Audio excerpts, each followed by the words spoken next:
Student, তোমরা এখানে দেখতে পাচ্ছ একটা সিম্পল এক্সপোনেন্ট প্রবলেম। এখানে এক্স এর ভ্যালু ফাইন্ড করতে হবে। খুব ইন্টারেস্টিং অঙ্ক। দেখো কীভাবে আমরা অ্যাপ্রোচ করবো অঙ্কটাকে।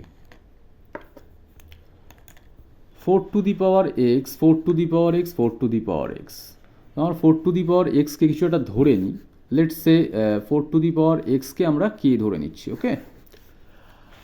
আর 2 টু দি পাওয়ার এক্স এটাকে আর একটা কিছু ধরে নিই, লেটস সে এ। ঠিক আছে, ধরে নিলাম। তাহলে আমরা এই যেটা ধরলাম সেটাকে ইকুয়েশানে আমরা যদি পুট করি তাহলে কী পাচ্ছি? K plus K plus K আর divided by A plus A equals to 24। Clear?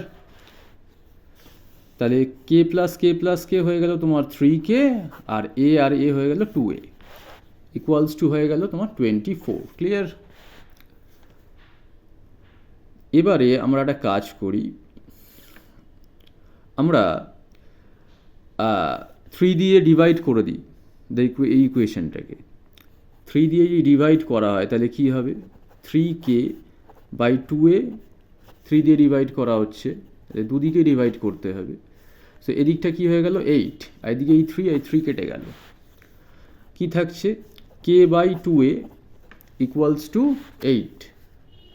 আচ্ছা, এবার আমরা করব কি, দুদিকে 2 দিয়ে মাল্টিপ্লাই করব, মাল্টিপ্লাইং থ্রু আউট বাই 2। তাহলে 2 কেটে গেল দুদিকে, আর হয়ে গেল কে বাই এ ইকুয়ালস টু 16। ঠিক আছে, তার মানে হয়ে গেল কে ইকুয়ালস টু 16a। আচ্ছা, এবার দেখো কে মানে আমরা কি ধরেছিলাম? 4 to the power X, right? K মানে ছিল 4 টু দি পাওয়ার এক্স, আর এ মানে কি ছিল? 2 টু দি পাওয়ার এক্স। ওকে, তাহলে আমরা একটা কাজ করি, 4 টু দি পাওয়ার 4কে লেখা যায় 2 স্কোয়ার তার পাওয়ারে এক্স, আর 16কে লেখা যায় 2 টু দি পাওয়ার 4, আর এটা 2 টু দি পাওয়ার এক্সকে অ্যাজ ইট ইজ রাখো। তাহলে রাইট হ্যান্ড সাইডে একটু দেখো, 2 to the power 4, 2 to the পাওয়ার এক্সকে লেখা যায় 2 to the power 4 plus X, আর এদিকে power get multiplied, so 2 to the power 2x।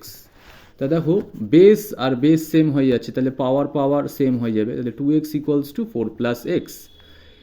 Bring this x into the left hand side, so 2x minus x equals to 4, so that means x equals to 4. This is your answer. ভালো লাগলে subscribe করো, like করো, share করো।